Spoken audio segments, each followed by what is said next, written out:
Welcome to కథ చెప్పమ్మా.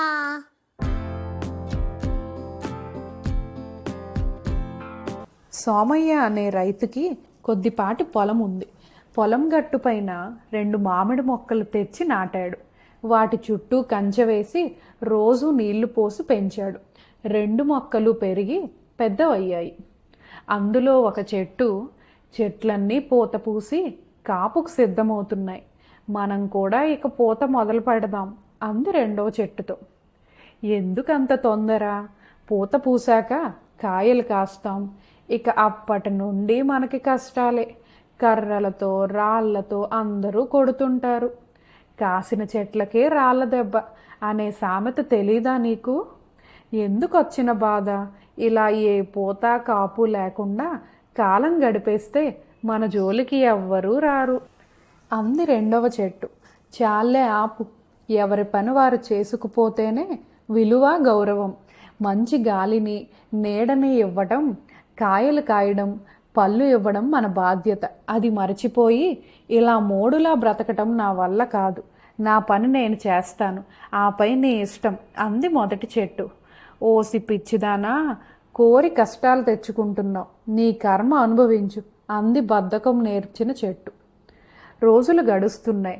మొదటి చెట్టు కాపు మొదలుపెట్టింది. కర్ర దెబ్బలు, రాళ్ళ దెబ్బలు భరిస్తూనే తీయని పళ్ళనిచ్చింది. కాయని చెట్టు లోపల పొంగిపోతూ ఉంది. తరువాత సంవత్సరం రానే వచ్చింది. మొదటి చెట్టు తన పని తాను చేసుకుంటుంది. సుఖం నేర్చిన రెండవ చెట్టు కాపు కాయకుండానే బలంగా, దృఢంగా పెరిగిపోతుంది. రైతు 2 చెట్లని చూస్తూనే ఉన్నాడు. మాఘమాసం వచ్చింది. సోమయ్య కూతురు పెళ్లి దగ్గర పడుతుంది.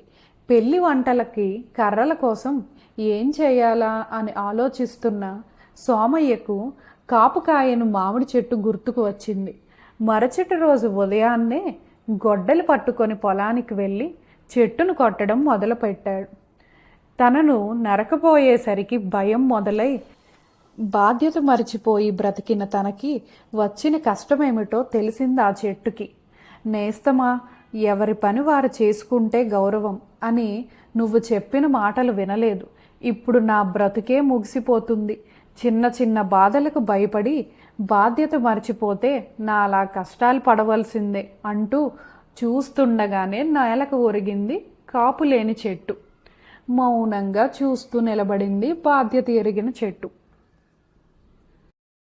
Thanks for watching.